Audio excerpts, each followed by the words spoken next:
Oh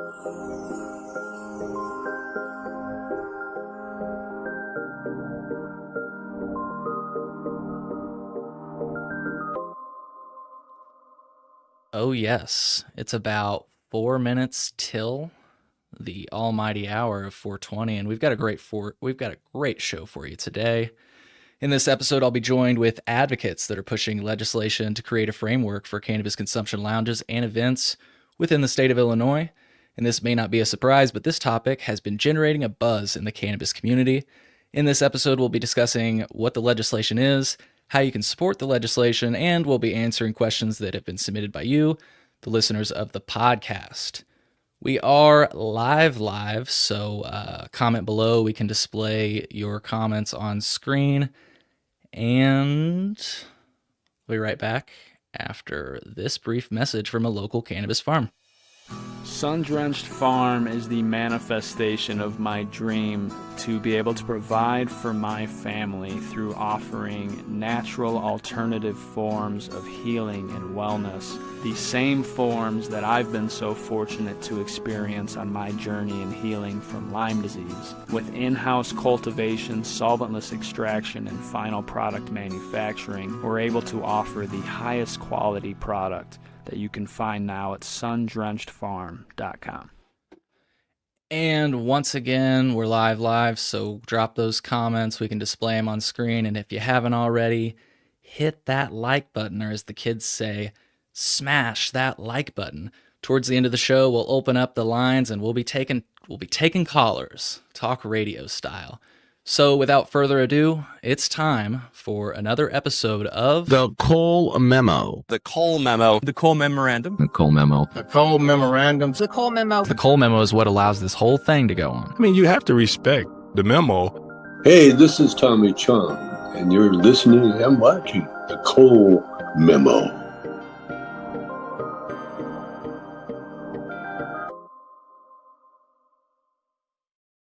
All right, it's time. Nathan, Maddie, Depeche, welcome to the show. Thanks for joining me this afternoon. Thanks for having us. Hi. Hi, everyone. Absolutely. And let's just get right into it. This is an exciting topic. Tell the people, what are we talking about today? What's this legislation? Well, first, just to introduce myself, I'm Nathan. I'm the co-founder and president of the Illinois Cannabis Consumption Association. And today we're talking about our bill, House Bill 3061, the On-Premise Cannabis Consumption Act. It's a pretty straightforward piece of legislation. It would allow municipalities to permit cannabis temporary events. It would allow them to permit social consumption venues. We call them cannabis hospitality venues in the bill. And then it makes the necessary changes to the Smoke-Free Illinois Act to make that work. Right now in Illinois, you can have social consumption, but only at dispensary lounges or at smoke shops, and you're only limited to retailing smoke shop goods at those. And obviously, as a common topic on this podcast, it is very expensive and restrictive in this state to open up a dispensary. So opening up a dispensary lounge is pretty much off limits to most people. So we were hoping to create bring your own cannabis style lounges. You're allowed to carry up to an ounce on your person in Illinois, and obviously most people carry a little bit more if you're an experienced user, and use them at these venues. And then these venues could make money through selling merchandise, through food and beverage, and more.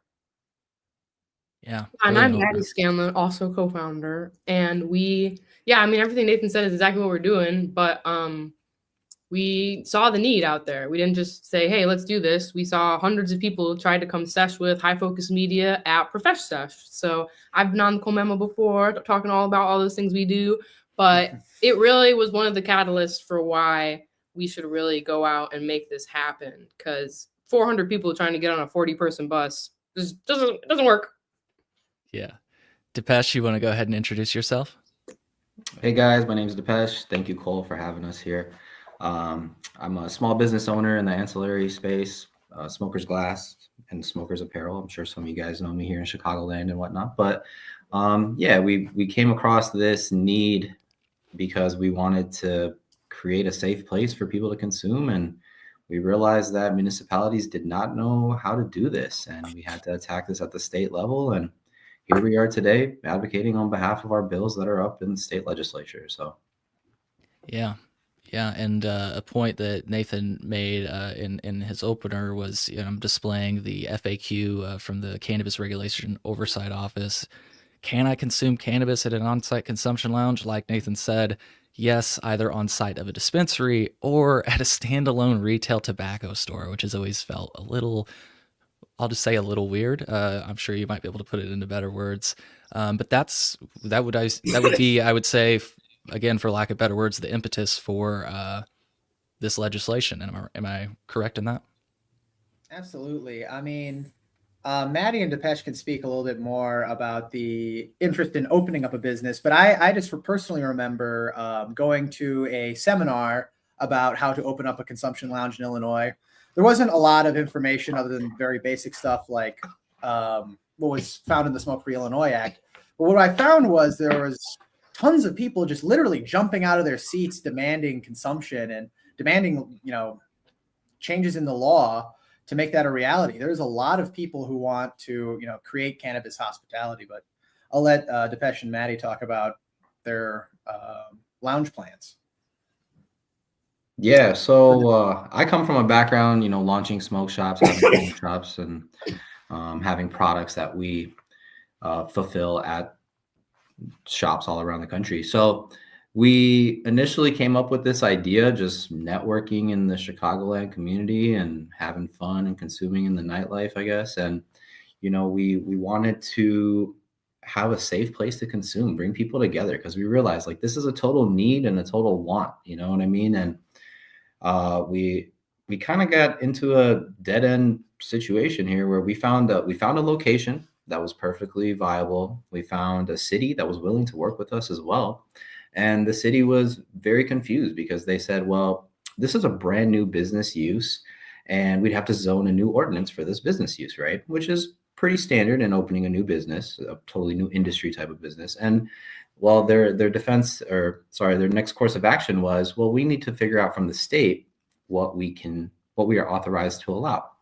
And after doing some research on their end, and obviously we did some research on our end, we realized the state doesn't have much precedent or legislation in place to allow lounges or consumption spaces to be a thing, other than the 80-20 rule on retail and obviously being a licensed dispensary, which I'll let Maddie talk more on. But at the end of the day, yeah, we realized, wow, like the state created a burden and kind of a high barrier of entry here. And the municipalities don't know how to address it. And here we are trying to attack it at the state level and just open it up, I guess, rather than attack it. Just open it up on the state level so local municipalities can do their own thing.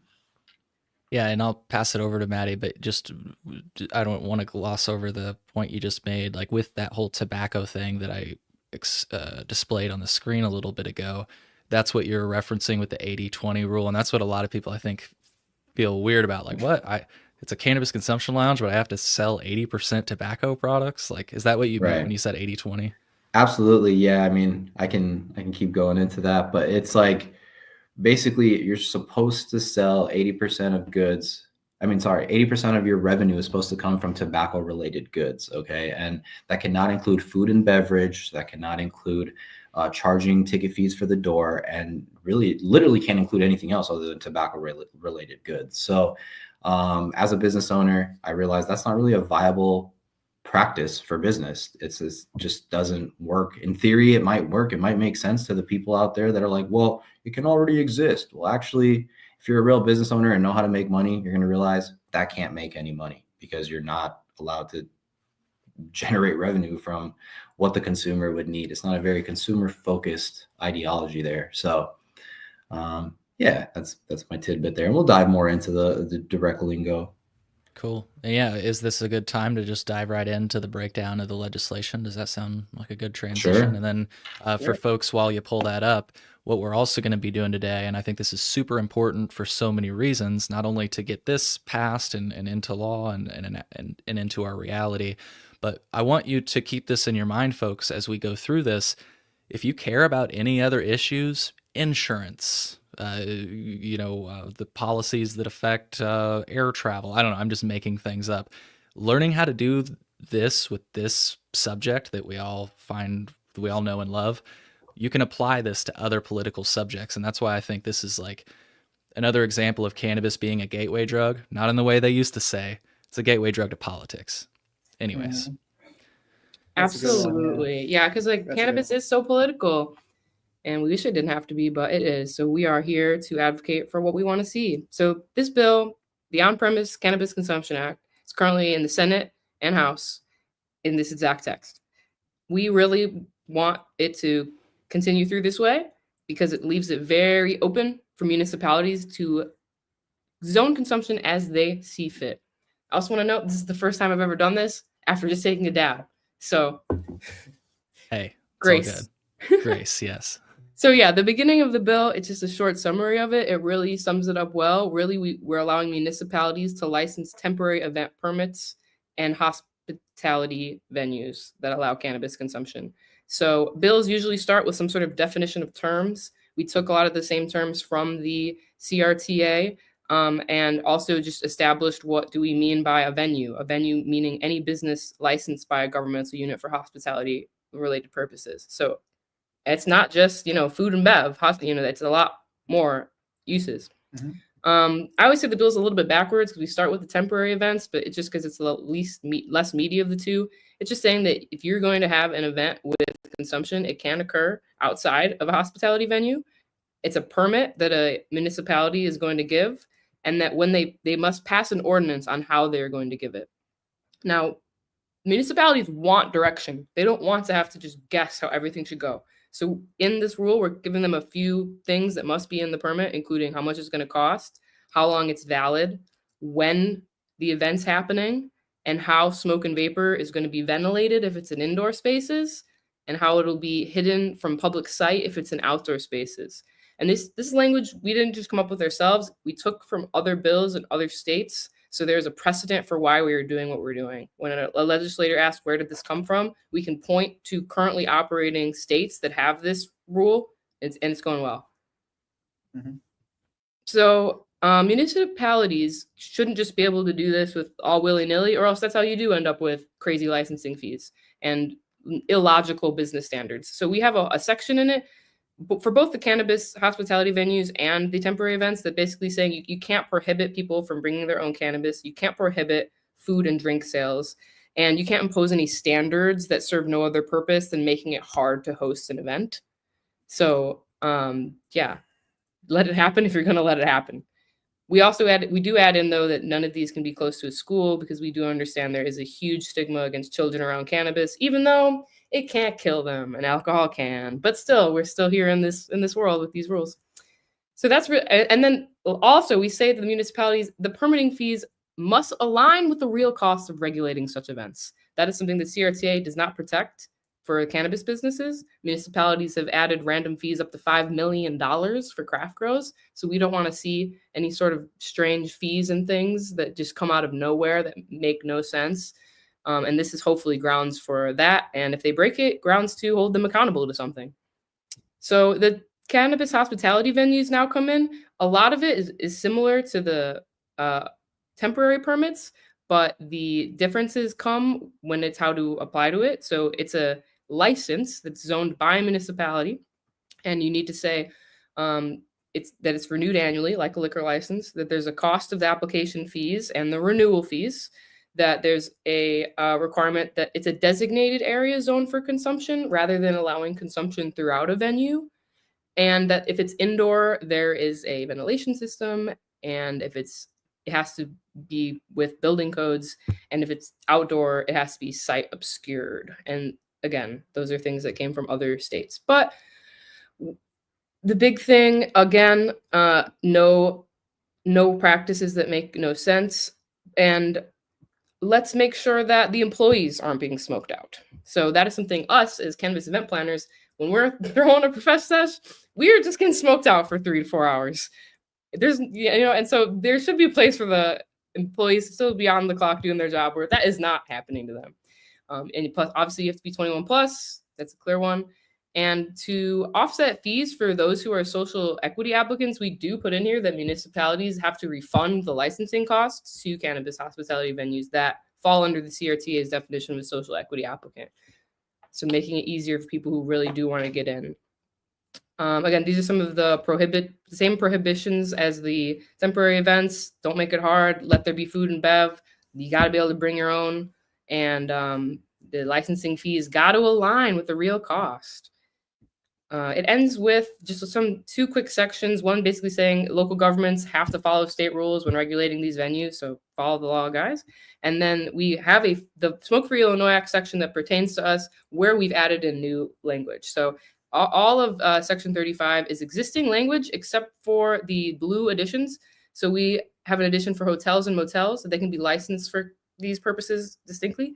And then also just the big, you can have temporary events or cannabis hospitality venues licensed under the On-Premise Cannabis Consumption Act. So, and it goes effect immediately once JB signs it. And when I say effects immediately, JB signing it doesn't mean a bunch of lounges open. It means now municipalities could possibly do this. So it is the huge step in getting the state off the hook, getting the state out of the way to allow municipalities to zone cannabis.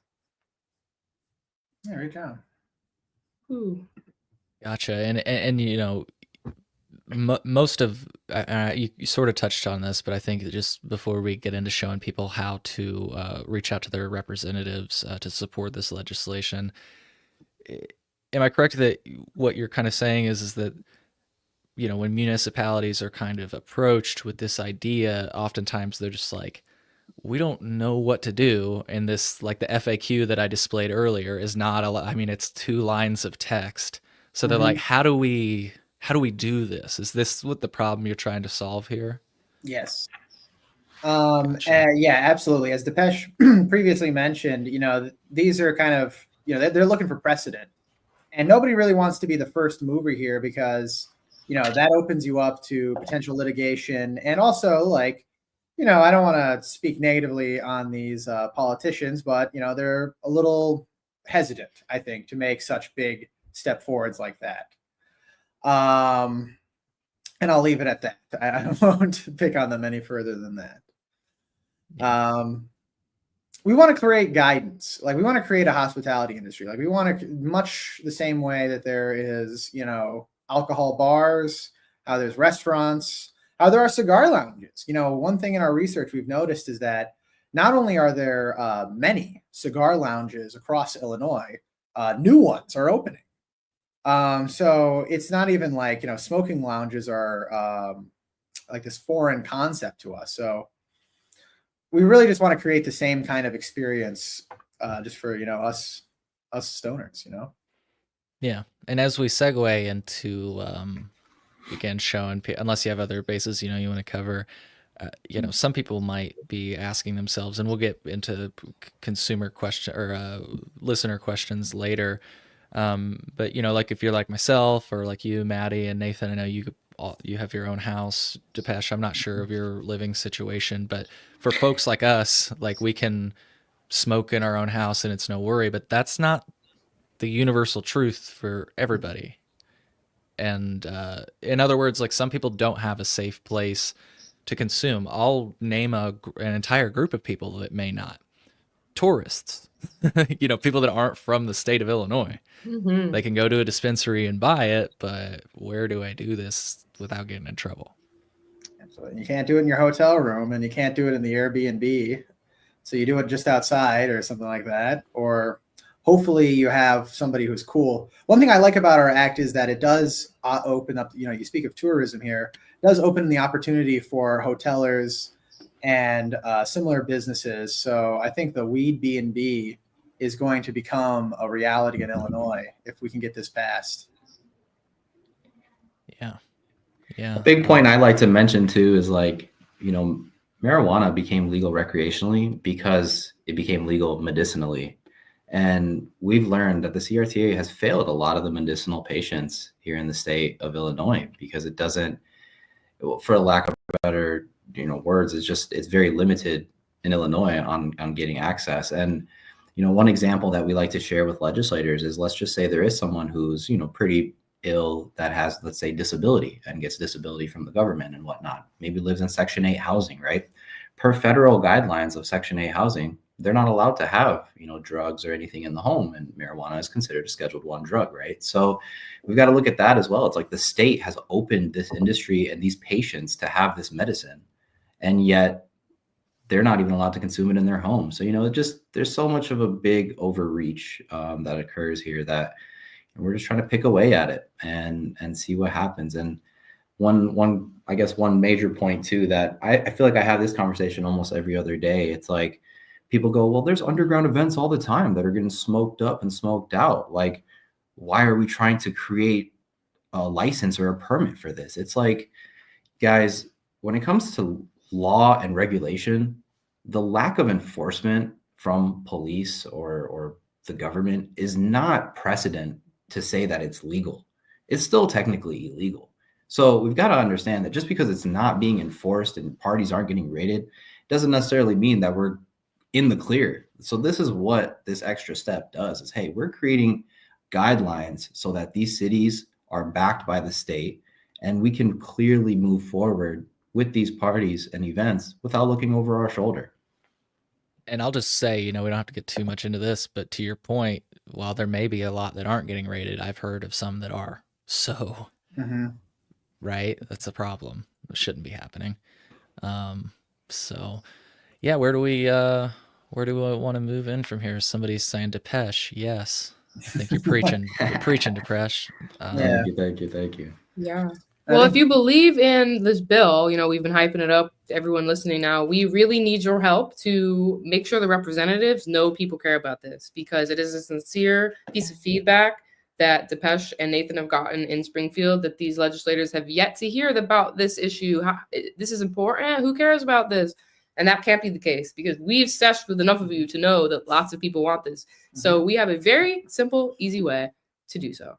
We have a tool on our website to email and call your rep. But really, I get callings hard, so nobody even wants to call to get a pizza nowadays. But you can email. It's on your phone. You got the app. You got everything you need. So at consumptionact.com/script is where you can find our easy information here.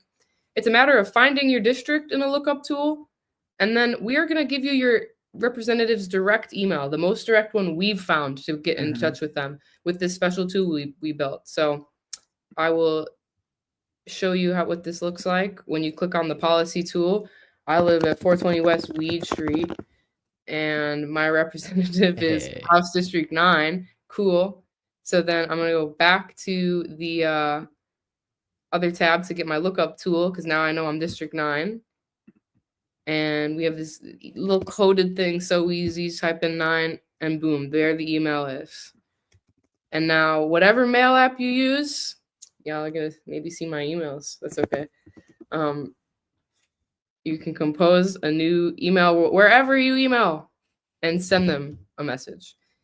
We recommend that you send a message that is relevant to your story. We've come up with some questions you could use to prompt yourself. Where do you currently use cannabis, and why would legal spaces make it better? For a medical patient, how has the lack of legal consumption affected your ability to medicate safely? Tell them why this is important to you, and then end with, will you support the bill, HB 3061? Because that's what we need to know from them. But again, if you don't want to have to type that all out and figure that out, we've got it for you. We've got a really easy copy-paste thing here. Copy, go into your email browser. We got the 9th District info Gmail ready to go. Put it in, fix up where it says the different reps, and at least give them your zip code so they know that you truly are in their district. And that's doing the diligence. That's doing the work that we need desperately done, because we can hit them up as much as we want, but if they don't hear from the people in their district that they're there to represent, then this is not going to go anywhere. So if you're tuning in now, if you haven't done this yet, if you already have done it, do it again. If they haven't replied to you, reply back. Hey, haven't heard from you. What's up? If you even want to go so far to say, hey, I want to talk to you about this, because they seem to not know what's going on, educate them. We really are looking for all hands on deck approach. There's no work is too much work here. So rallying the troops. Yeah. And what an easy topic to talk to your representative about, again, some of these topics that are on their table right now. Depeche, I heard you say this on the Two Dope Dudes podcast. Shout out to them. They're actually tuned in right now, and I really do appreciate them. They deal with a lot of serious things. And so sometimes, and I've found this in my experience, when you come into your representative's office or a representative's office and you say, hey, I've got, a conversation I'd like to have with you about cannabis, they'll look up at you from their desk and say, oh, finally, something that's not like in the weeds, except it kind of is. But sorry, lame pun. So yeah, any other notes on reaching out to your representative? I will just say, folks, it's especially if you live there and you're reaching out to your own representative, they are going to want to speak to you, at least in my experience. So I would say that, you may not get a response immediately, or they may just send you boilerplate back. That doesn't really mean much. But I can tell you that they do read these emails. Like a staffer is going to be reading these emails. And when we flood their inboxes and when we make some noise like this, they notice. So yeah, and if you need some one-on-one help, reach out. I will be taking calls all week next week with folks who want that little extra push to make this happen. So we want to help you help us. Yeah, absolutely. Thank you for the kind words, Two Dope Dudes. They say they're a happy Cole Memo Patreon member. I will just say, great way to support the show. ColeMemo.com/Patreon. You get access to episodes before they release to the public. And Wanna Mama Made Delights. We'll be getting to comments here in a little bit. Some people, yes, I've seen some posts referring to this bill as unnecessary red tape. We've got questions in that same vein. We will be addressing those topics here in a moment. So I do appreciate you bringing it up, because it's important that, we address everything, because I don't mean to speak for you all, but it doesn't seem like the intent is to add red tape. It's to add, again, as we kind of establish, guidance so that, these things can continue. So, Yeah. So, yeah. Well, what's your conversations been like before we get to questions? Or I guess before I ask about your conversations with legislators, I know you mentioned one, but did you want to cover any other bases that we haven't covered with regard to reaching out to your reps? Any bases we didn't cover on the bill itself? I don't know if you saw earlier, but somebody commented from Instagram, and they said, is this true? This might be an easy question. They say, so I could make a session-friendly movie theater? Absolutely. Yeah. That's one of the best use cases, because you don't have any employees in the movie theater usually. Yes. It's like that's just the I love guy that. that comes in That's a and signs the perfect idea. clipboard. We're going to use that example again and again. That's awesome. That's a great example. I think we covered all our bases. Obviously, we can Yeah. answer questions on specifics as we go along, but I think we've laid out. I wanted to just chime in a little bit of public policy 101, just for anybody who's new to understanding how this works or why they would reach out to their legislators, right? Here's the thing. Our legislators are elected officials, okay? They're elected officials of a said district or location, right? District, I guess is the term. So at the end of the day, us as public people that live in a district, we're considered constituents, okay? So the oath of office that they've taken is to represent their districts and to represent their constituents here. So the big point that we like to make is, us as organizations, sure, we can reach out, but again, we sort of have a industry interest, right? Obviously, as a advocating organization, we're advocating on behalf of the industry, right? So when it is just the regular mom and pop or Joe Schmo off the street, and you're talking to a legislator and as a constituent, they value that opinion, because they're like, wow, this is just a regular person just giving us something of their day-to-day life that we never knew even was an issue, right? So legislators are very unaware that people don't have safe places to consume, and it's really just educating them on the matter. And there's no wrong way to address this. You just go in, have a conversation, honest conversation with them, and they love the candidness of this conversation. So that's the only tidbit I had there. Hell yeah.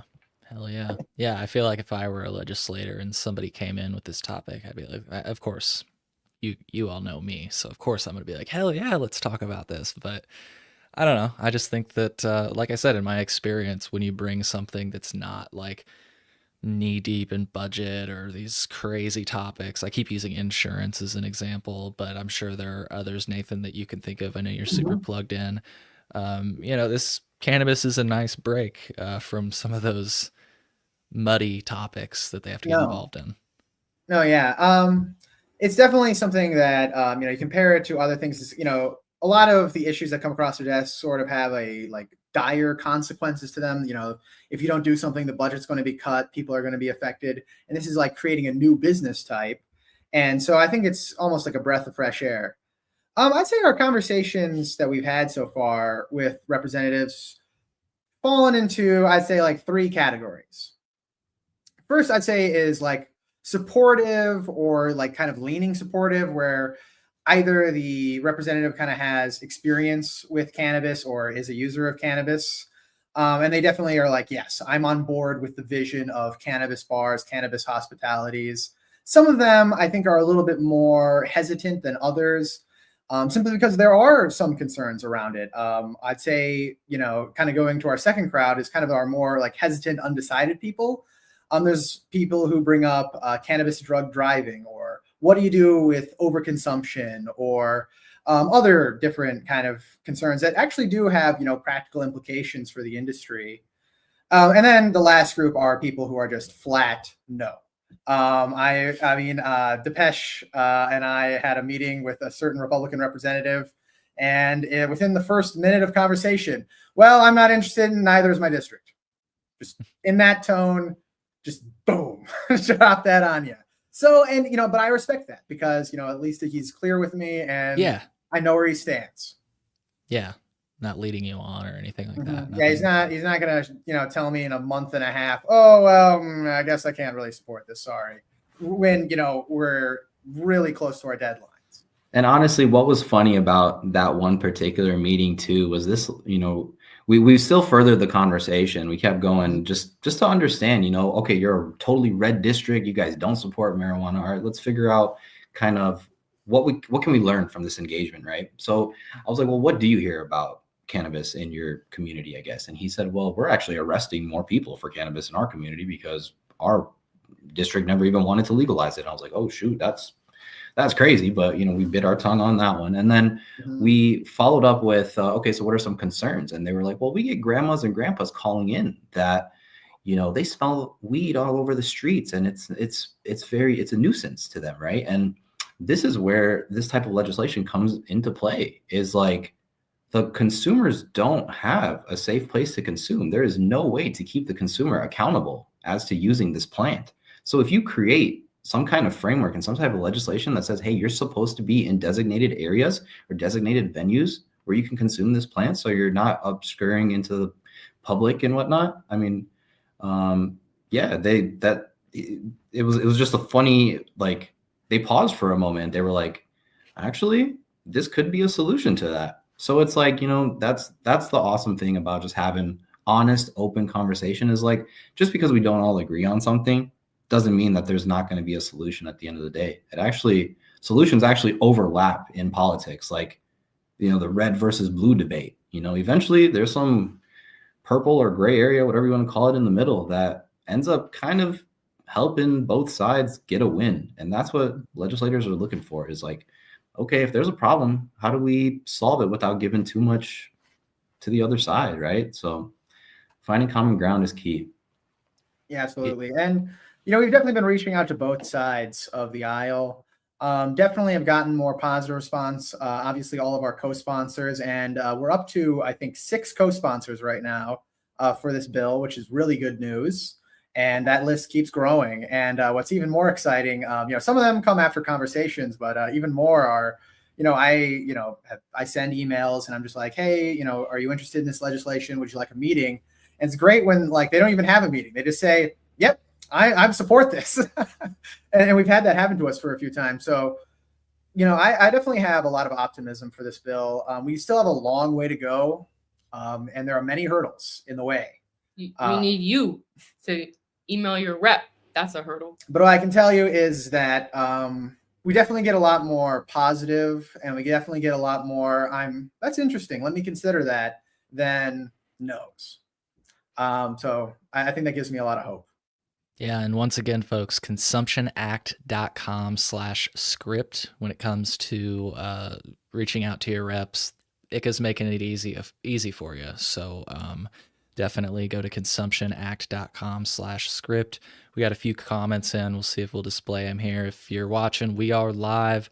Comment below and we can display your comment in a little bit. We might even open up the lines for callers if people want to call in. You don't have to show your face. You can just, do audio. If you want to show your face, though, that's cool. I always like when people do that. To your point, I don't know if Nathan or Maddie or Depeche made it, but I was recently in a criminal law hearing for the Senate on the subject of the odor-proof container. And one of the points that one of the Republican senators brought up is she said, last session as I was leaving the Capitol, I could literally smell cannabis in the streets. It was in the air. I don't know if it was because I was in Springfield or not, but it's a point. It's a real point. Jokes aside. I mean, I was just talking to one of my best friends and fellow advocates who I've met through the show. And he made the point. He was like, Cole, you'll be driving around and you can smell it in your car, even if you don't have, like, it'll be coming from other people's cars. You smell it in the street. Every time I'm in Chicago, I smell it in the street. And I feel like, to some of those senators or representatives that might have concerns about people driving on cannabis or using cannabis out in the open. Okay, well, let's give them a place to go that you don't have to be at. You know what I mean? Like, I feel like it would almost satisfy that middle ground option. So, yeah. Yeah, there's just worse things in the world that people like. Think about there's people who are like in tool and die shops inhaling like metal residuals. We can figure out ways to like make this safe for everybody. There, like, I get it. Cannabis is something new we're trying to do, but the idea of clean air and using technology to make it happen too, it's like no stoner wants to have to only sit around in a place where the smoke's just going to fill up the room too. We like to like hammer down on that. Like, we get it. Nobody wants to have to leave a cannabis event like drenched in smoke too. So they have to go in their car and be stinking it up, So that bill is definitely complementary to what we're doing. But at the same time, like, we hope that, these lounges are also a solution to that, because we can have some nice ventilation. It definitely feels different spending 2 hours in Emerald Lounge that has all that HVAC than it does 2 hours in, one of the places we do things that doesn't have that. Yeah. But I'd love to get to the questions, because I know we have a lot of questions and they lead to a lot of these like kind of, tough points that people are genuinely concerned about. Yeah, I mean, definitely I'm interested to hear what people have to say. Sure. And I'll say, drop your questions now. We had people submit questions beforehand. I'll pull those up right now. We sort of already addressed one of them, but let's just, let me see which one I'm thinking about. Okay, this is an easy one. They say, seems to be that a lot of people are having consumption events just fine. Don't understand why there has to be temporary regulations and licenses around it. We kind of, again, already addressed that. Anything to add or just reiterate on that? I think I'd like to reiterate the fact that, guys, lack of police enforcement does not mean that it's legal. Like, that does not set precedent for us to run away with it. You're basing in 5 years, if that's our argument, you go into court and let's say your event got raided. You go into court and you say, hey, well, my buddy had underground events all last year and he didn't get raided. Do you think that the judge and the prosecution is going to care? I mean, no, because the law is written out where it's like, there's actually no law written out for them to allow this. So they can charge you on anything. And we know for a fact, just with the sheer legalization of marijuana and the odor-proof laws and whatnot, that police interpretation and the judicial system's interpretation is what's caused all the backlash of public agreeance and public connection with law enforcement. So just keep in mind, guys, like, just because legally it's not being interpreted as something it's illegal, Here's a good response to kind of adds to what you said. It's like Yeah. when I got a speeding ticket, I wasn't the only one speeding, but I was the one caught. That's my point, guys. I had a really good story that I heard one time. It's like officers are fishing, is what they say. Highway patrol likes to call themselves fishermen. Why? Because they're literally just fishing and see which ones they can catch, which fish they can catch speeding by. So at the end of the day, you don't want to be that statistic, right? So the goal here is to legitimize this, so you're not another statistic here. And take away, I would say, their discretion where it doesn't need to be. You know what I mean? That's kind of the problem is they have, just to your point, the fishing thing, like they have a discretion to be like, yeah, we've all been in that line of cars on the interstate where we're like, oh, we're all together, we'll speed together and only one of us will get caught. But they have discretion to pick which one they want to catch. You know what I mean? And we don't want people to be targeted. And I think, I don't know, is it fair to say that your legislation would prevent, kind of take that discretion away? You know what I mean? I mentioned this on another podcast, and this is kind of the point I wanted to mention. So there's like right now, in obviously like the underground scene, like if you can get a venue to agree to let you smoke there, you can just kind of go. Like you don't need this kind of third party kind of getting in the way. And so I definitely do like appreciate that. Like, yeah, like I don't, we organize events. Maddie organizes events. Like this would definitely, potentially impact that, but I feel like, yeah, you got to like think more future focus where like think about how much more can be done when now you don't have to kind of just catch the, bar whose owner is a stoner and is willing to look the other way, or the restaurant who's just really desperate to get people in there on a Tuesday or a Wednesday and is willing to look the other way. We got to think about like, how do you make like a festival? How do you incorporate this into concerts? How do you incorporate this into so many other different ways, and also the underground scene will always be there. You will always have the underground scene.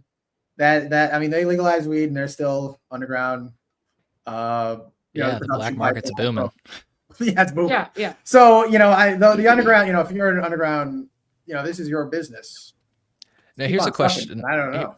Here's a question that I got that's similar to something that somebody submitted.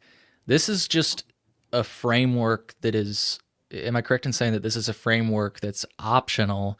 People can continue to do okay, so I know that these two shops have shut down, or I think they have, but for a while there were two consumption lounges in Southern Illinois, and they opened under the guise of the tobacco retail. This doesn't end that, right? No. All the existing lounges that are currently there, they'll continue to be in operation. If anything, those two lounges, I don't think anyone ever checked 80% of their profits were coming from retail tobacco sales. I really don't. But again, the lack of enforcement isn't grounds for precedent. Yeah, right? but at the same time, I was going to follow that Are up. they really? No investor is going to give you money to do anything, assuming that they're not going to check on this. That was always a big point of when we were thinking about building a business. Like, yeah, sure, I can like throw a food truck out there and figure a way and but that's not real. That's not how business works. Like, we're trying to bring this industry into reality. Like, everybody tinkering around whatever they're doing, we're not trying to destroy that. We're trying to legitimize it, and it might take a couple steps, and it might take some advocacy at your municipality, but that's how all other businesses work. Mm-hmm. I think I saw it. Yeah, I was going to display it again. Depeche kind of already addressed this, but anyone can address this. I remember Depeche, if I recall correctly, Depeche just pointed out that, yes, while we can do the tobacco license thing, it's just like, if you look at it from a business perspective, it's not profitable. But any other kind of thought, I think that's what this person is asking. They're saying, why not just use the license of a cigar or tobacco shop that already has licensed indoor smoking? It's fairly inexpensive. I think the day you buy it, you get it. Mm-hmm. It's not that you can't do that anymore, first of all, but Depeche or anybody, do you want to kind of readdress that thought? I mean, it's a very simple, it seems simple in theory to have this response in this question that like, hey, well, if you could smoke tobacco, why can't you smoke marijuana, right? Unfortunately, that's not how the law is written. The law specifically says tobacco can be consumed. Like, they have a carve out in the Smoke Free Illinois Act to consume tobacco related goods. Now, how are you supposed to interpret that as marijuana? Like, where you're creating a brand new mesh of definitions here that just in theory makes sense. Sure, for us users, end users on the ground, I'm with you on it 100%. But when you go and have these high level conversations with legislators that literally interpret law because they're attorneys by trade, they're going to look at it and laugh at us and just like, you can't just switch tobacco and marijuana. It doesn't work like that, right? Or hemp, Yeah, I as was this gonna say, person like- is saying, you know, like we get that there's, you know, there's another thing going on with hemp and Oh, cannabis. sure, hemp. Right? Okay. But like that's again, those Where are else like are you making your money, strange I guess? That's the other exceptions one, and yeah. things. To your and point, like, somebody just asked Wake and Bakery, why isn't that considered? Well, it's a hemp shop. Yeah, hemp. yeah. Yeah, Well, it's- Yeah, also, so so like the consumption of edibles is obviously entirely unregulated right now. There people are drinking 5-10 milligram drinks at very popular Chicago bars, right? You know, not right now, maybe. Well, it's 5 o'clock, so they can't. But Yeah. you know, but that's not regulated, and that's something our bill will allow too. Like there are bars that sell these; they don't know if they can be or not. They don't know what's going. I've spoken with bar owners of like major 40+ year standing establishments that now are just selling señorita drinks and have to be low key about it and are afraid to promote it too much because they don't know if the city will pull their liquor license over it. Now, in our every legal interpretation we've seen, they shouldn't be, but you know, hypothetically, they not hypothetically, they need guidance. So Chicago, you know, it's going to be really difficult for these municipalities the size of Chicago to hash out exactly how they're going to make this consumption work in an ordinance. But we can all agree that we need some sort of standard for when these drinks are going to be consumed, and when maybe there's even a difference between vaporization and smoking, and all of these form factor considerations. So, I definitely Yeah. think there could be a future where edibles and inhalables kind of have that split. That could be something in the future because you know, that's what the market shows people want. Like the drink sales, especially those hemp drinks, are booming, and people love to drink stuff. Like not just like alcohol, but like energy drinks. I mean, you go into those, you know, any gas yeah, station. and it's because alcohol is, you know, it's lost its crown as of the pandemic. Like it hit less than 50% use in the pandemic for the data that I saw, and that cannabis was raised up to about 25% use of the population. Just saying in a survey that they use cannabis too. And so, you know, we're also part of this is reacting to the reality of the world that 1 in 8 people in Illinois use cannabis every day. Yeah, And which just is the ones that found the events aren't the ones that deserve to be able to use it together. Yeah, you don't Yeah. have to be like in the know to be a stoner. And I think a good point that Aaron made, I love that stat that you throw around. I'm sure the number is even larger. Those are just the people that responded to the survey, right? I bet the data is even a bigger pool. The comments are flowing in. Please, if you have questions about the on-premise Cannabis Consumption Act, drop them below. I'll get to the comments that are rolling in here in a moment, but I thought this was an easy one since it was like, I think literally at the end of the bill. This person says, my question is, how does the consumption bill not conflict with the Smoke-Free Illinois Act? It's because you amended it, right? Yes, yes, we amended. I'll be right back. I gotta use that. Yeah, again, I could show it really quick again, just Yeah, so please. everybody sees how real we are about it. But in the bill explainer, I'll put that on screen. it has the whole. Did I share screen? Did I do? Yep. Okay. This is actual text of the Smoke-Free Illinois Act. So we just become an exemption. There becomes places. It's funny because number 3 is blank. We should have just put it there, but it's basically saying that these places are the only exemptions. So weird. Yeah. So Weird. basically, literally and keeping boom, it. we're exemption. Boom, us. So in layman's terms, you know, we're keeping it the same. We're not, because here's the big thing, guys, is Smoke-Free Illinois Act passed overwhelmingly from some of the largest health organizations in the country, let alone in the state. You got the heart associations or the lung associations or the cancer associations. I mean, there's tons of very good people, good conscious-based organizations that back this thing, right? So us trying to create an amendment on it is not a simple task, right? So we're keeping a lot of it the same. We're just adding a little excerpt that cannabis is allowed to be used. Yeah. So easy answer on that one. Two Dope Dude says people are vaping edibles. Yeah. Funny comment. Here's I think an interesting one. What are some good talking points to use with my representative that tends to not agree with marijuana use or MJ laws? Well, one of the things that we've noted from our Republican conversations has been kind of this universal, well, it's here to stay. And also, it generates a lot of tax revenue.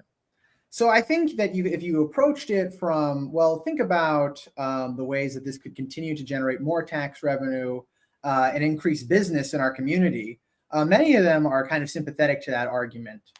Others are, I think, sympathetic to a more, and just kind of quoting the representative, like a libertarian point of view of just kind of like reducing government interference on your individual life. And then the last, and this is something that I think we've kind of like recently synthesized, Depeche and I, from that conversation, is like, yeah, like this gives people a place to use it that isn't in their car, isn't in the alleys, isn't in the parks, and you can say, hey, go smoke over there. So I think those would be like my three that I would pitch to kind of a cannabis skeptical person. Yeah, the word that I like to use is just consumer accountability. The legislators love the word accountability because they get pressured on it, let alone getting a constituent or a public person to be accountable, right? Like that's kind of what the government works towards. So when you just simply explain to them that, look, they've legalized this plant and there's nowhere to consume it, like how is the consumer supposed to follow guidelines? Like you guys threw them into the dark and just expect them to figure it out. So we feel that creating these consumption spaces is a form of accountability on the consumer side, and it's black and white on paper. It's not up for interpretation, and there's not much confusion. Yeah, like without liquor stores, people would just be coming out of or without bars, people would just be coming out of liquor stores and like just drinking in their car, on the side of their cars, drinking really quick, and then going into places. That's why we have to do that now. It's because it's what's been taught. So yeah. Yeah, and that was a thought I had earlier when we were talking about like if there's concerns around people leaving the location high, it's like let's just deal with that the same way we deal with the much more intoxicating product, which is alcohol. Absolutely, Yeah. absolutely. So I had sat on a jury for a DUI trial recently, and the statute is driving without proper care. Like the dude never tested, never did a breathalyzer, never did a blood test. Of course, they gave him like, well, he smelled like booze. But nevertheless, they were able to still get him. Yeah. So right now, what are you going to come up with something for every crazy drug you could be driving on? No. So we can handle the drug driving. Mm-hmm. And I love Nathan says this funny point, like, let's deal with people who get too high the same way we deal with them getting too drunk. You kick them out the bar. Yeah. Like, it's very frustrating. Maybe we don't need to exactly do that. We get it. There's a newbie scene. But this implication that we need to be like babying these consumers legislatively is so onerous for business growth and consumer access of experienced consumers who are already here. It's a little ridiculous. I think maybe another, I guess, to kind of like go back to that, like, what can I say to them? A lot of people use this stuff, like drug driving and overconsumption are definitely like the two big, and then just kind of like a general hesitancy to open up the Smoke-Free Illinois Act, I'd say are our big three, like that are not just, I hate weed, that are like actual, I'd say, reasonable concerns to have. And, saying that like, this has been, around for a long time. A lot of people use this. A lot of people have experience. Why are we punishing these people when we aren't really doing that with alcohol? That is so much worse by every metric. Yeah. Depeche, did you have something? It looked like you were going to say something. I just wanted to chime in. A major point in developing matter that we created in this legislation here is that you're allowed to sell food and beverage, which is very practical and makes a lot of sense in the restaurant world and the bar world, right? You sober up by eating food and drinking water, right? So to some of the people that are out there like, well, smoke shop can already do this. Well, technically they can't sell food and drinks according to the legal definition as it, the legal law as it sits right now. So it's just like, we're making this consumer friendly and consumer focused. That's my big takeaway is like that actually helps with this conversation of like, well, how are they gonna, leave the place without being intoxicated? Well, there's actually the framework in there to allow them to sober up as well. And, we will have to educate the, to the commenter's point here. You get too high, wait 20 minutes, get too drunk, lay down. I mean, that's literally it. But, we're going to probably have to add a little bit of context where it's like there will be a manager on duty that, understands what overconsumption means, which law enforcement nationally still can't do that. I mean, Cole, you've spoken about these types of things on your other podcasts. So it's like, this is a very new and emerging market, and it's actually moving faster than how legislation is moving, right? I think we can all agree on that. And this is where we have to just kind of have these hard knock talking points and give them some framework that's actually practical. And eventually law enforcement and them are going to sign on to it. Yeah. There's a question that came in that I thought was a pretty easy one to address. And then I got another question that was sent last night. They said off topic, but can you guys work out something to allow medical home growers like a campus? I would say that the law currently does not allow for it. The way the home grow law is structured now, it's 5 plants, let's call it per rooftop. So the idea, you can't really like do that co-locating thing, unfortunately, but I wish we could. Yeah, one day we'll I go wish after we the could. CRTA. I promise. And that's another good point. Just a brief tangent. Some of the questions and buzz I've seen in the cannabis community is like, why are we focusing on this topic? Well, first of all, you're focusing on this topic because, not to speak for you, correct me if I'm wrong, but you've been involved in these cannabis hospitality events for a while, and you just like a little bit more structure. But also, folks, realize, and I've written about it on thecolememo.com. Please check it out. There are many other bills right now that you can also support. And guess what? You can use the tools that we showed you today to support that legislation as well. So if you are very passionate about medical patients being able to, shop at all locations, if you want to increase that plant count, I recently wrote about a bill that will allow for that. You can apply everything that we taught you today to those subjects. But you should also do this subject too, because it's like, why not, And again, I just want to give a plug for consumptionact.com/script, because that's an easy way. You really carved out the path for us. Any thoughts to add before I get to my next question here? No, but I really like bringing up, because this is a universal tool. Like, you can look up your rep. Yeah, and you can email them about anything. You can email them about all the bills you want to see passed, and we're just helping you learn about one. We're the advocacy group for consumption. And I guess my point that I kind of got lost in was, ideally, after we get this done and pass the goal line, that doesn't mean the ICA just disappears, right? You'll find a new issue to focus on, address, and we'll have to go to the municipalities. Yeah, that's what we'll be doing next. Phase 2 of this fight is now going to the municipalities. Like, I mean, getting this legal in Chicago. I mean, there are suburbs who are interested in this, who want to work with these guys. But if you want to see cannabis lounges in Chicago, that's going to be a big battle, to say the least. So, I mean, we definitely want to fight on other issues. But we're also going to be continuing on the local level too. So we're going to be everywhere. Yeah, but in the spring we're doing state stuff, and we come focus home probably. Yeah. Yeah, I mean, as the Illinois Cannabis Consumption Association, we had to pick and choose our battle, and that battle solely became consumption, legalizing consumption. I mean, yes, there's so many issues we'd love to address in cannabis, but the thing is like, and Cole, I think you can correct me if I'm wrong here, but since the CRTA has passed, there has not been any major changes at all to cannabis legislation in the last 5 years. So we're like, people are like, well, why don't you just change the CRTA? Hey guys, GTI and Cresco and Verano haven't been able to change the CRTA. How do you think people like us are going to, slay Goliath? You know what I'm saying? Battles. Yep. No, we're David. We picked our battle. We're David. We're David. Yeah. I actually did recently just write about this, the changes that have happened since the CRTA is a very short list. So I'm scrolling down to 2019. There were a few trailer bills that Governor Pritzker signed in the lead up.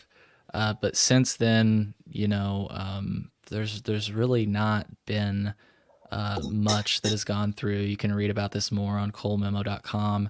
Again, this is leading up to legalization. Like the Governor Pritzker signed a law to require the Secretary of State to remove all notations from driving records that indicate a person is a medical cannabis patient. Again, that's pre-legalization, but to Depesh's point, I have 1, 2, 3 bullet points of changes that have happened since then. One of it was removing 280E at a state level, taking money from the medical cannabis fund, which I'll keep my thoughts to myself on that, and moving it over to the Cannabis Business Development Fund. And then props to the folks that helped to get female orgasmic disorder and other conditions added as medical patients. But again, back to your point, not a lot has changed since then. And so what this requires, I feel like what you're saying is you got to focus on an issue, and it's not that you can't later focus on other issues, but just the way that these things have been moving, And notice how minor all 3 of these changes are. Like the change we're making will literally change how cannabis is consumed. Like it's a big change. And so we are very grateful to the legislators who are willing to support making this change and see the need for it and wanted to keep growing our cannabis industry while we may still remain locked in with what the CRTA provides. Yeah, and a fellow person named Cole Cram, just asked, is there a link for senators? Yes. I would say go to... Well, we don't have a lookup tool for senators. Oh, okay. So that's one thing. But and it's very strategic. It's because we have been told that the House of Representatives is the holdup for cannabis reform. It's a larger chamber. There's more opinions, and it is difficult for the cannabis reform to get through there. It gets through the Senate pretty easily. The Senate leadership is very on board with what we're doing, and we are not as concerned with needing to contact every senator as we are with every representative. So while you can look them up and you definitely can find it, and we definitely appreciate you expressing that support, we made the tool for the reps. The second thing is that every representative is associated with the senator. So the way Illinois' Senate works is that there's 59 districts, and each of them is divided into 2 to create the 118 House of Representative districts. So your representative that you find is associated with exactly 1 senator. So you can just, once you know one, you can figure out the other, basically. And we didn't find, like she said, we didn't compile all those emails, but you can definitely find they're out there. A great way to look for those is if you go to ilga.gov, I believe it is, the website for the state legislature, and you go to the members of the Senate, and you just click on them. Not all of them, there's some that don't, but a lot of them have public-facing emails as well as their contact information. Boom. Yeah. And then you can just pull up a random one. And hopefully, they got an email and you can find all their information there. So we didn't create the tool for the Senate version because we have a tactical focus on the House right now. But yeah. Nice. Well, thank you for mentioning that, Cole. Good question. Great. I saw the hemp question come back up. If we can readdress. Is that this one you were talking about? Yeah. Let me help this guest here on the call today. So I do a little bit of advocacy actually for a health. It's called the Illinois Healthy Alternatives Association. It's also a hemp advocacy group. So this is aside from the Consumption Act here. But I hate to be a Debbie Downer, but unfortunately, it's not the car. We don't get to pick and choose the cards that we're dealt. You got to play the hand that you're dealt, right? So it's just unfortunately, where, in theory, we think that tobacco and cannabis could just be interchangeable. That's not the case, right? I think hopefully that's clearly understood now. The dilemma that we have here is that in its current state, in the current political atmosphere here, hemp and cannabis, marijuana are the interchangeable commodities here. So it's pretty easy to think this in theory that, hey, let's just call it hemp and create a hemp lounge.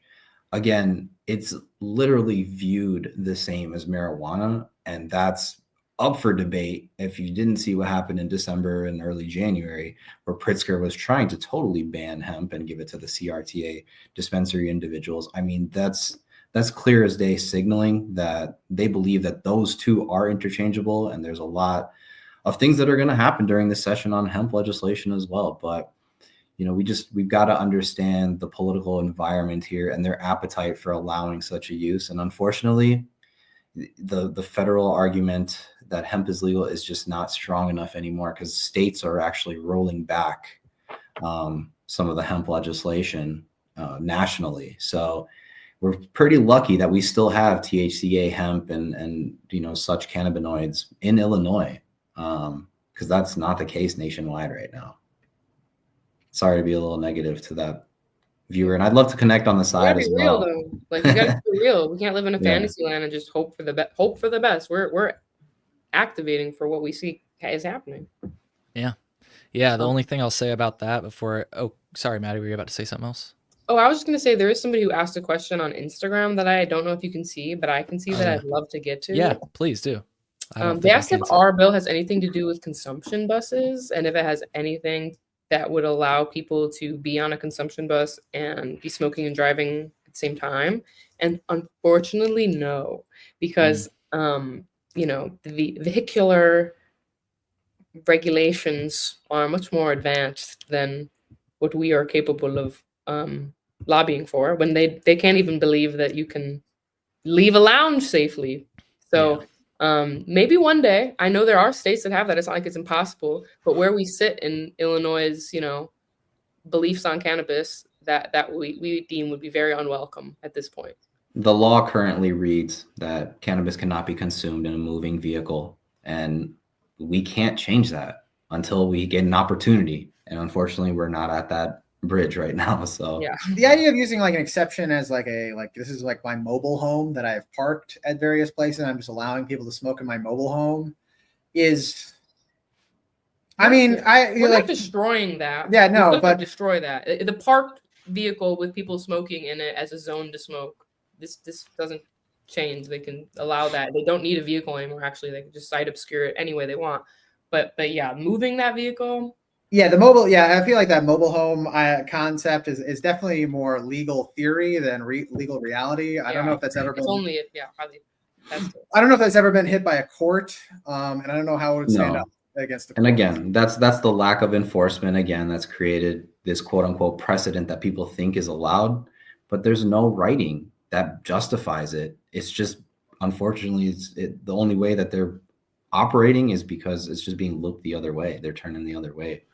One point I'd like to add, I guess, while we're on this topic is, I've been at parties, whether above ground or underground, whatever you want to call it, but unfortunately, I've seen some parties get raided as well. And, I was one that, so I have a brand called Smoker's Glass, for those that don't know, and, we sell accessories. And obviously I was picked up out of the whole group of vendors that were doing whatever they were doing. And they wanted to search all my boxes. And I was like, you know what, please do. You know what I'm saying? Because I know all my stuff is just paraphernalia and it's totally compliant. So they went through all my stuff. So as I'm going through this and dealing with the officers and whatnot, I was like, let me talk to the sergeant.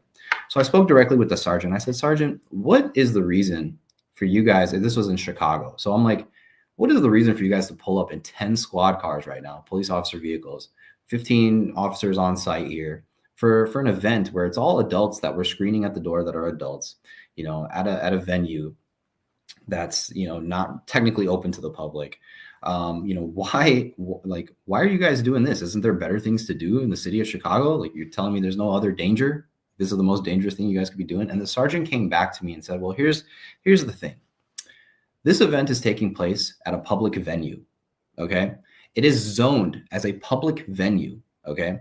So if a business is zoned as a public venue, they are allowed to use officer discretion if this is a matter of public safety, because if something is a matter or a detriment to public safety, they have to go as, public servants and law enforcement, they have to go and make sure safety is there, right? So fruit of the poisonous tree doctrine allows them to, if they see sales on site and stuff going on that might be interpreted as illegal, boom, they get to raid that party, everything's shut down, and some of our buddies might be going in cuffs, right? So again, yeah, no, they didn't have a warrant, but to that point that they got a call saying that there's something going on on this sidewalk, there's so many cars parked on nearby these sidewalks and people walking in and out of this venue.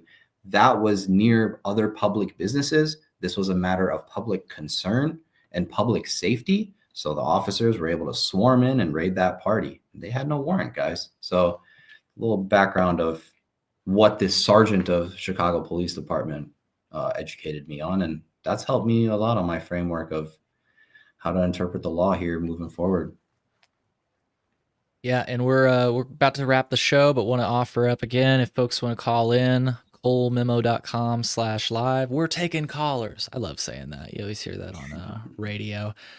So I did have another question again that I saw last night, and we just got another question in the chat. So if you want to peek over there and mentally prepare yourself on that before we get to it.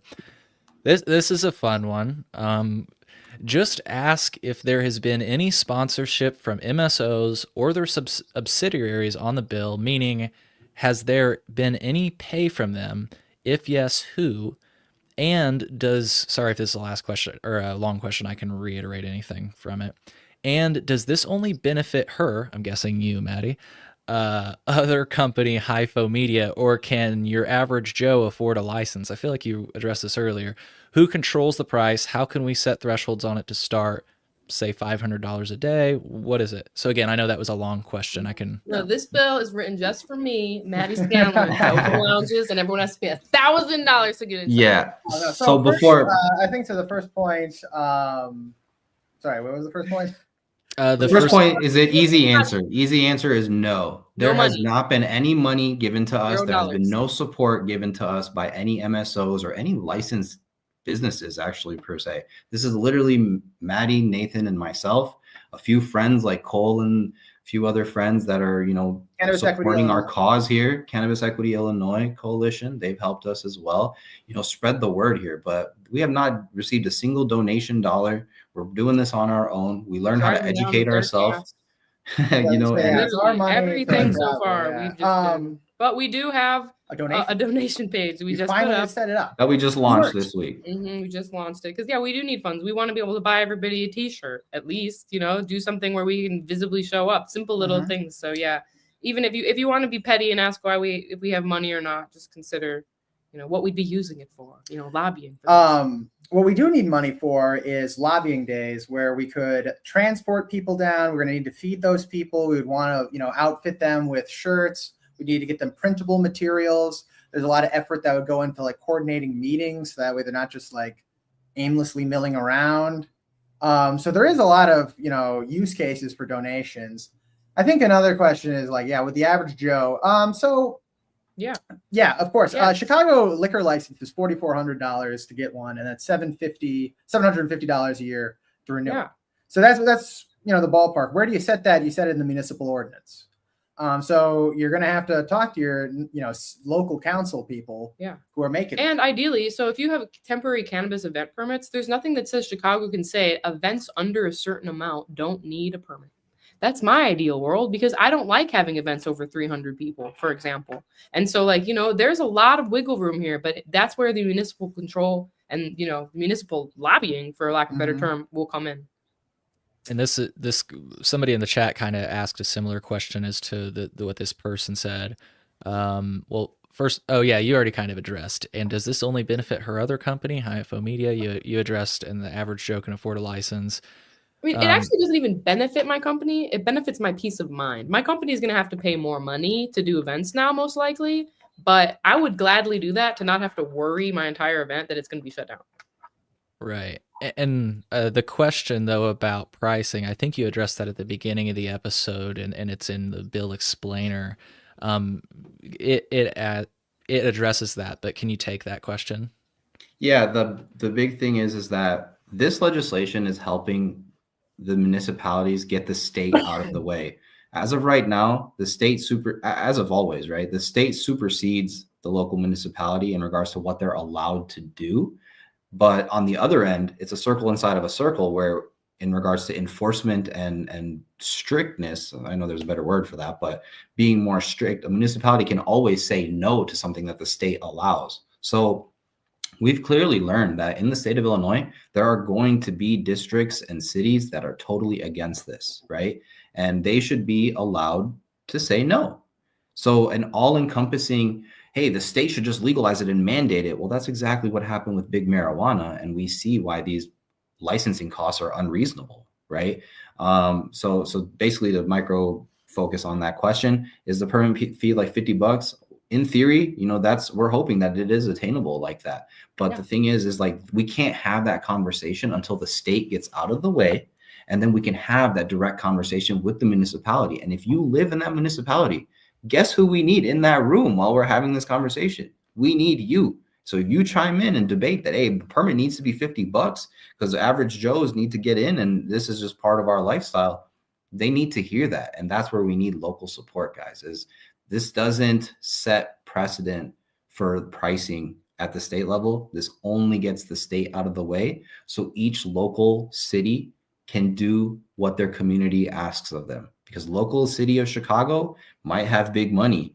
The local city of, somewhere down in Southern Illinois is not going to be able to charge $4,400 for a venue. You know what I'm saying? And the people will need to speak up on that and say, well, the best we can do is $500. And the city might say, hey, hopefully they say, well, hey, that's going to generate some type of revenue for us. So sure, let's sign off on it because the state got out of the way and we can approve this on our own. So it comes down to clear communication is the big, thorough communication is what this comes down to.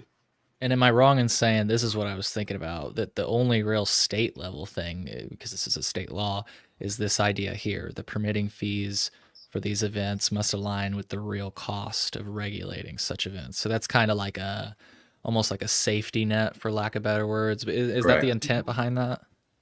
Absolutely. Yeah. Gotcha. What about, so that's all the questions I had got prepared. So folks, if you have more questions, please drop them. We're about to wrap, but I didn't even read this question. So how do Verano, GTI have public consumption events? This person's saying, I'm not buying, we need legislation, just clarification of enforcement. This is a matter of local discretion, and Illinois is a home rule state. We kind of addressed this a few times, but do you mind I'll take addressing this one? Sure. Yeah. So when you talk about the big names of GTI and Verano, it is clearly written in the CRTA and the Smoke Free Illinois Act that if they are a licensed dispensing organization, they are allowed to have consumption.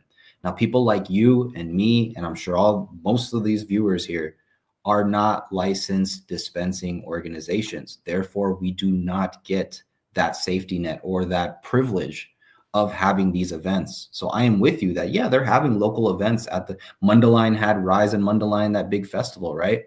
But in reality, again, they are licensed dispensing organizations. And this is a snippet, so this is interpretation of the law. But when you read the actual language, it is a licensed dispensing organization are the only ones that are allowed to do this, aside from that tobacco rule, business. But depending that on eliminates what all of us. Talking about too. So I agree. I go to GTI events that smoke out regular old venues. I go to Verano events that smoke out regular old venues. I see that and I understand how come they get to do that. A, there's no cannabis sales. B, they're breaking the law. They're in the gray. They're there's operating lack in of the gray. enforcement. Back to the one we said, lack of enforcement doesn't mean they're allowed to do it. But because they're, they can pay the $250 fee that's all it is, by the way.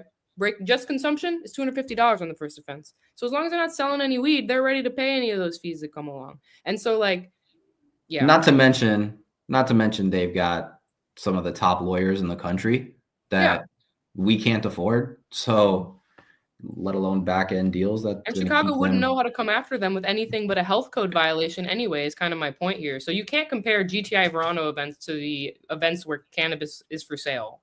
That's very unfair in the way we are doing this. We're not trying to legalize trap. We wish we could, but we're trying to legalize smoking it. And that's what these people are doing, usually in wedding venues and really nice spaces too, that aren't causing a ruckus outside and not making people wonder what's going on. We should call the cops. So, fly under the radar. HFM does it, but we don't want to have to. We don't want to have to. Right. And to be clear, I again, correct me if I'm wrong, but I don't think it would be unfair to say that that's not a future you might want. It's just, let's start here and move towards there. Absolutely. Right? Absolutely. We've got to grow into this, right? We've got to understand the appetite of these legislators of what they even want reform, what kind of reform they want towards this plant. Because back to the point that you brought up earlier, in 5 years, there's only been 3 major amendments. And can we deem them as major? Other than the terminally ill. Let's just call them people. 3 amendments. Right. The 3 amendments, like in 5 years, guys, I feel like that speaks volume on its own, and maybe just because I've been so into this for the last few years, but we've got to really understand that they don't have an appetite to do anything. And corporate marijuana is making money, and why would they open the doors for competition like us? Right. The knowledge, I was going to say, they only see year-over-year sales. They only see year-over-year sales increase. They only see year-over-year tax increases. The legislators are fools in that sense. They have no connection to the culture of the community. So it's... Well, in a cash-strapped state, that's... And then, exactly your point there. If I'm a legislator, I'm thinking about the budget. I'm thinking about all this shit that's going on in the federal government, because the federal government's the number one employer in the state. So when they start cutting those jobs, that impacts the state's projected, income tax receipts, their projected sales tax. Already, I read a headline that they just revised down the revenue projection by like $770 million. So cannabis of any kind legislation is just like not at all their concern in a certain sense, because there's like all these different things. Yeah. But we've got momentum on our side. Yeah. So this could increase revenue. So that's why they're interested in it. Yeah. Because more people are going to, there's more business, more people having a job, and more people buying cannabis. That's good for them. Yeah. And the point I guess I should also mention is that this program is it's over 10 years old, technically speaking. It was signed into law in August 2013. And when you really want to talk about it, besides the fact that there were only 3 changes, there's not been many changes in general. So again, and when the changes have come about, it's been baby steps. So I view this as a start. I don't view this as an end goal and, like the end. I only see us working on more things, and yeah.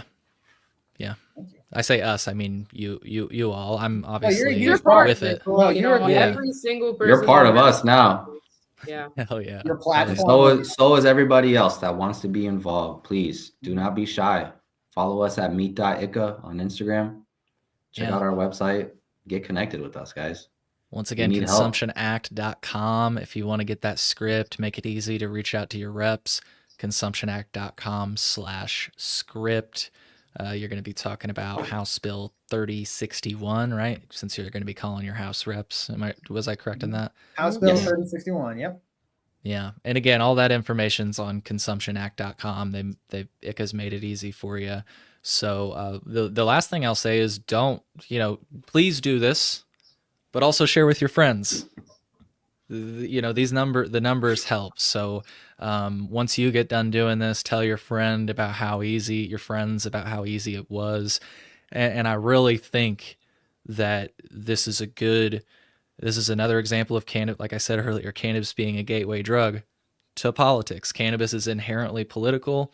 And so when you learn these skills, you can apply them to other areas of your life. And man, it's crazy, Nathan. I don't know about you and Maddie and Depeche. I think I've seen you all at the Capitol. When you see people come into the Capitol for cannabis issues, it warms my heart, of course.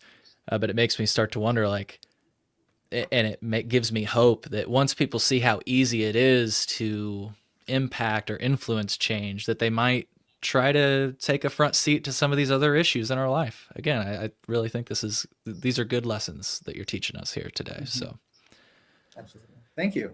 That I really, words like that keep us going, because sometimes you get a lot of no's, you get a lot of no responses, but yeah, the support, it keeps us going.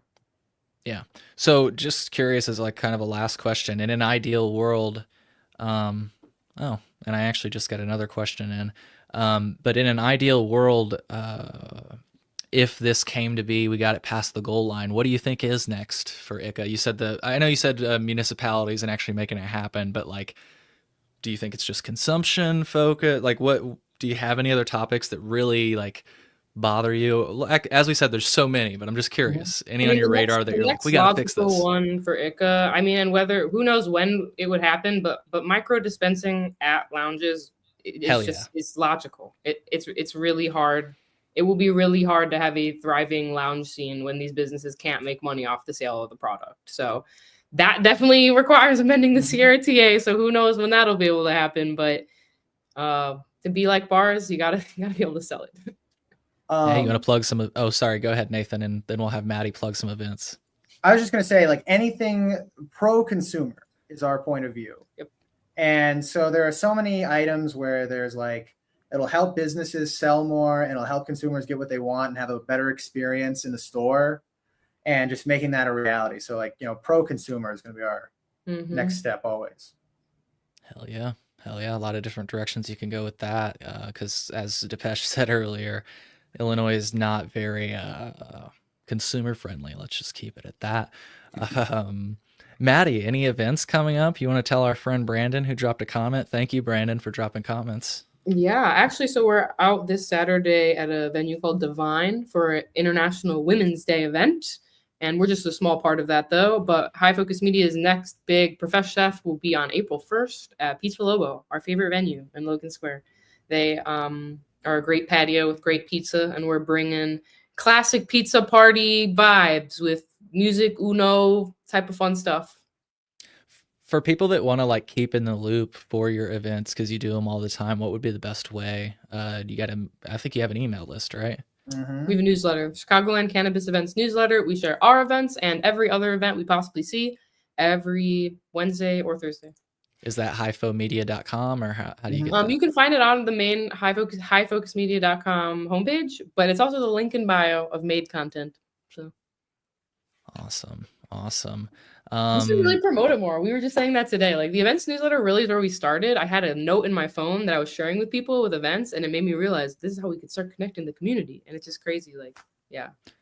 I get this next comment, but I will also say that I think things like, and I meant to say this earlier, Depeche, when you brought up hemp, I do think people showing up carries a lot of weight. People reaching out to their representatives carries a lot of weight. Sure, money talks in politics, and that is an issue that I cover in my mini documentary, which you can watch now at colememo.com/minidoc, selfish plug. But I really do think numbers carry some weight too. And the only other comment I meant to make on the hemp discussion is I like that it seems like in several states, I just attended an Ohio State University panel the other day, and it really seems like the narrative is changing from we've got to ban hemp to we need to regulate hemp, and I'm glad that it's no longer that conversation anymore, I guess is what I'm saying. And I truly believe, just to push back on this comment slightly, even though I agree with it, I do truly believe that a showing like you've seen with topics like hemp and other subjects, like that does carry weight. I don't underestimate the power you have. And the biggest thing to note, sorry, Nathan, go ahead. You can go ahead if you want. No, you go. Right. Biggest point I'd like to make is just like elected officials, in theory, yes, they could take money from people, but at the end of the day, they are up for re-election again if they want to keep their position of power. So they need to answer to their people.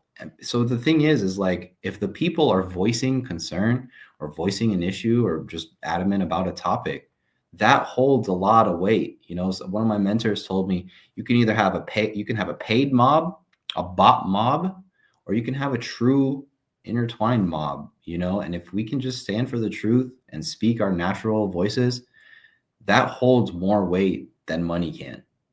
But again, politics is politics. So I do want to double down with genetic memory farms over here, because I'm glad that you're the one that brought that up, after this hemp and cannabis, kind of dialogue. But at the end of the day, I mean, you're right. But to some degree, we do have an ability to really play the system the way that it's meant to be played, rather than just the rich people get their way. We get the regular people to speak up, and It holds more value than any money really can, because they've got to answer to the public. I was just my only comment on that is that in Illinois, particularly, it's a very leadership-driven state in terms of like what policy actually happens and what doesn't happen. When we talk about hemp here, big reason why it didn't get that very draconian basically ban was that Speaker Chris Welch, Speaker of the House, so leadership, spoke against it and blocked it. Mhm. And one major tool of policymaking is control of committees, is signing legislation, etc. So there's also many examples of where lobbyists have been defeated. The insurance industry lobbies heavily, and they lost last year in various pieces of legislation. Municipalities lobby, and stuff they hated was passed. So I would point more to the leadership. It is a leadership-driven state. Gotcha. And the only other question I have, and I had to look up, I was like, oh my God, I forgot I did this episode. So somebody wrote in and they said, Cole, back in the day, you did this episode with Suzanne Schick and they talked about ventilation.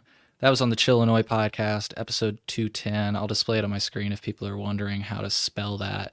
This researcher is credited as discovering third-hand smoke. We're all familiar with second-hand smoke, but she does a lot of studies on second and third-hand smoke, and she's gone to different cannabis consumption events around the state. And actually, I got in touch with this researcher because the state of Illinois hosted, it was like a few years ago when they still did these things. I wish they had more public events, but the Cannabis Regulation Oversight Office just doesn't seem to host public events anymore. But anyways, the one they did was on cannabis consumption, and this person made some interesting points about ventilation. They basically made the case that in their research, the ventilation didn't really like help, like even like state of the art ventilation. She had like a machine that kind of like reads the particulate in the air. My question is not to get into that. My question is, check out that episode though, folks, if you want to listen to more about that. My question is, are some of these things that are spelled out in the bill, are they required, like the ventilation thing? Like, is that a requirement?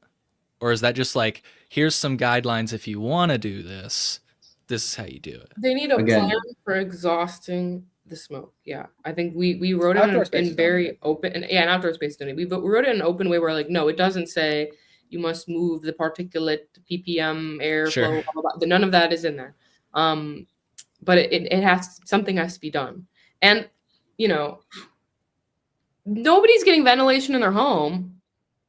So why can't we have some spaces that even get like is that I'm very curious to watch this episode, because it's just no public access to spaces that are well ventilated for cannabis smoking just don't exist right now. So wouldn't some that do exist be better than not having any at all? That's an interesting thought. Yeah. And Yeah. again, to reiterate that, like, the local municipalities are the ones that are going to inevitably make this decision.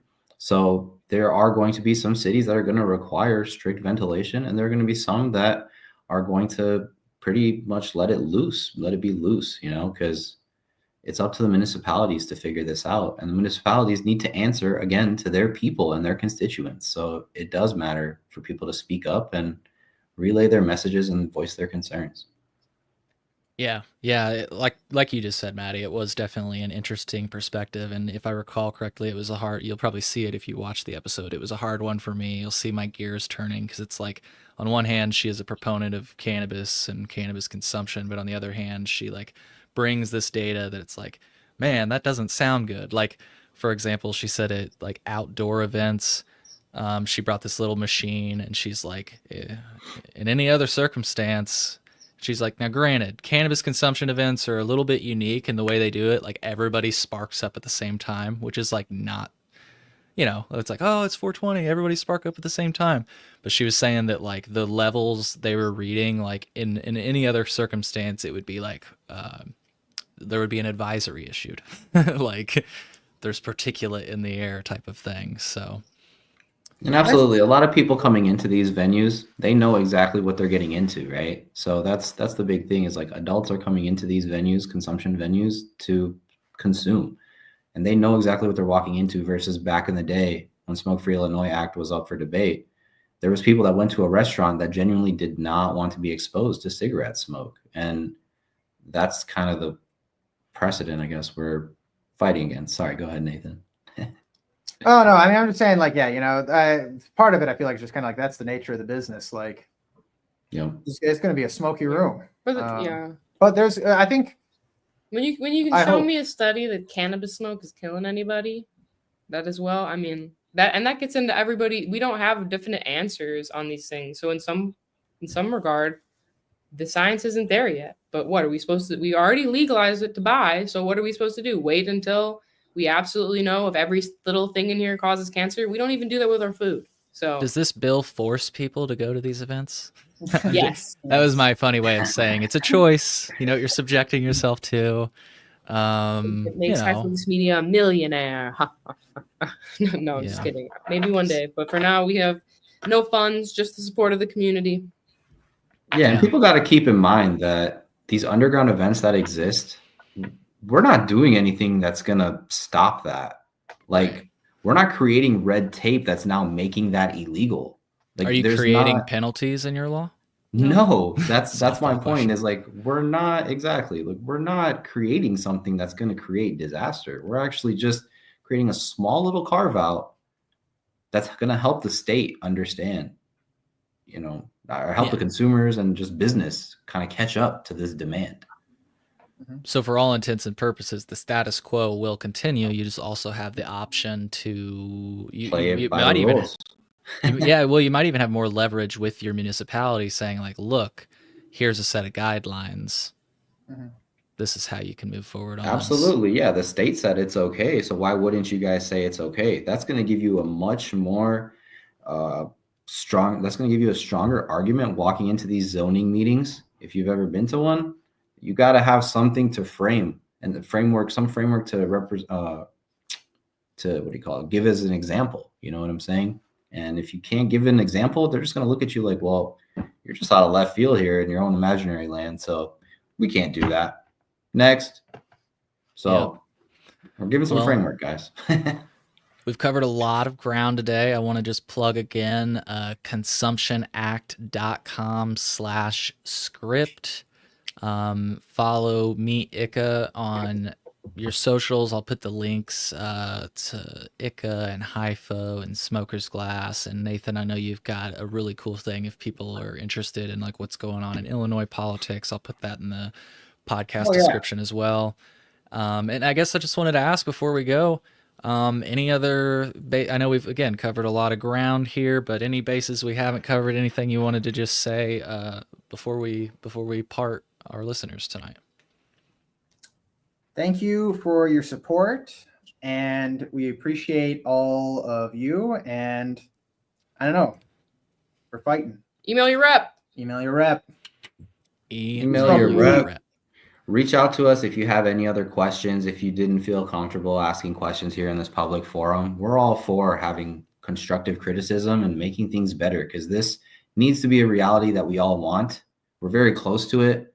There's appetite for this to even pass.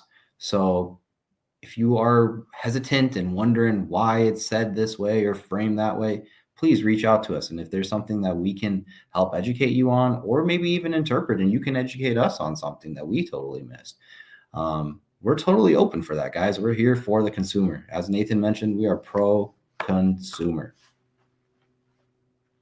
Well said. Yeah, especially if it's going to help strengthen the bill, or if you have a conversation with one of your reps and they have a sticking point. I'm sure that Depeche, Nathan, and Maddie would all appreciate a heads up on that, so that they might be able to give you, something to respond with, or just a way to move forward. So 100%.